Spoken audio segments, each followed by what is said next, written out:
It's the Mint City Soccer Show. I am Matt Swift, and Charlotte FC are back at the bank this weekend, taking on that fake Queen City, FC Cincinnati, and their stupid, ugly, ridiculous, gross Skyline chili. Speaking of chili, Mint City Collective, this weekend at the tailgate, we are doing a chili cook-off. Sign-up sheets have went out via email to our members, and we also have the link in our member Slack. We've had a few people sign up already. We're going to have judges for it. The winner gets a MCC Charlotte FC prize pack. Should be fun, a good addition to the tailgate, and something I think we're going to try to start doing every single year. So be sure to come out and have some fun with that.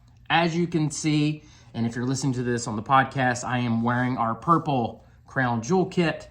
We will be rocking that this weekend. We're not going to be rolling with the Explorer kit, so wear your purple this weekend. As for our opponent, Cincinnati sit in first place in the Eastern Conference. They are undefeated, 3 wins, 2 draws. They have only allowed 2 goals this season. They've only scored 5, but they are certainly tough to beat. One of the players to watch, of course, is their number 10, Acosta. You saw what he did against us last season. Last time he was here, he basically dribbled the whole entire field and scored. He has 2 of the 5 goals so far this season. He's someone that, of course, we're going to have to keep track of. Like last game, we let Cucho Hernandez free a couple times. We're not going to be able to do that against Acosta. Again, someone that you're going to have to foul in the middle of the field, someone that you can't start running at our defense. And also, too, got to be mindful between that back line and that midfield, whether that be Westwood, Diani, whoever's going to be that midfield pairing. You can't leave that gap like we did a couple of times against Columbus. That's going to be key. Got to shut Acosta down, make sure he doesn't get off to a good start. Acosta does lead the league in key passes, but other than that, team stat-wise, Cincinnati is very much middle of the road in every single category. Yes, they're undefeated, but they had that 0-0 draw against Toronto. They didn't look very good there. Then they beat a not very great Chicago side 2-1. Then they draw DC United 0-0. And then they beat a very poor New England side and a even poorer NYCFC side. So I take them being undefeated with a grain of salt. Cincinnati may have been preoccupied with CONCACAF Champions Cup. Now that that's out of the way, now they can refocus. But the interesting thing about Cincinnati is they do better when they do not have possession. Every single game that they've won, they have not had the lion's share of possession. The games where they did have possessions are the ones that they struggled with. So just something to look out for this Saturday. Cincinnati will have Miles Robinson back. He was on international duty with the U.S. men's national team. He has one of the 5 goals for Cincinnati this season. He also has 20 clearances. He's going to be someone that's going to be really important defensive-wise. He's played every single minute except for last weekend when he was gone for international duty. So someone that's going to be important and a key addition back for Cincinnati. Cincinnati also has DeAndre Yedlin. He'll be playing right wing back. It's someone that we're going to have to be mindful of. He's going to be coming down their right side. That's going to be our left side. So as he comes forward, we're going to have to pick him up. He's really good. He's got the speed. He's really good about putting balls in. So just someone that we're going to have to keep mindful of as they come forward. For Charlotte FC, we need to come out aggressive. I think we need to press a lot in that first half. Keep them pinned back. I mentioned DeAndre Yedlin.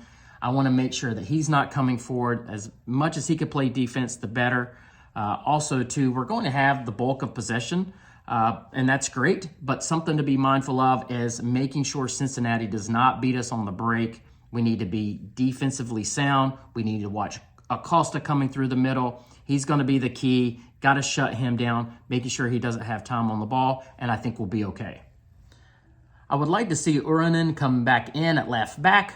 Other than that, though, I think Dean Smith is pretty much going to keep the same lineup. Arfield, though, was training off to the side today, so I'm not sure what his status is going to be for Saturday. Maybe you slide in Tavares for him. Other than that, I think we'll see pretty much the same lineup, and I'm okay with that. Again, I think we need to be aggressive on the front foot. Gianni's played great, so I don't see taking him out. Westwood, of course, hopefully he'll score another banger. Can't take him out, so I think we're pretty much going to see the same lineup.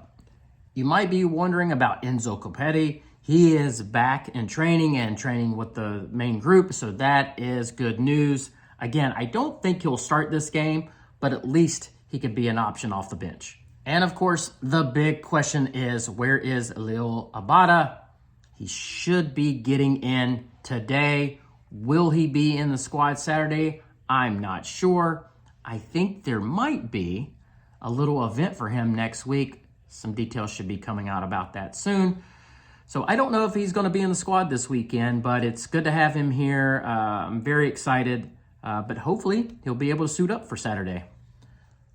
Hopefully this Saturday we do not get into a situation that we did last weekend where the referee has literally lost his mind and we have an insane game. Yes, we won, but I don't want to have to go through that again. That was super stressful.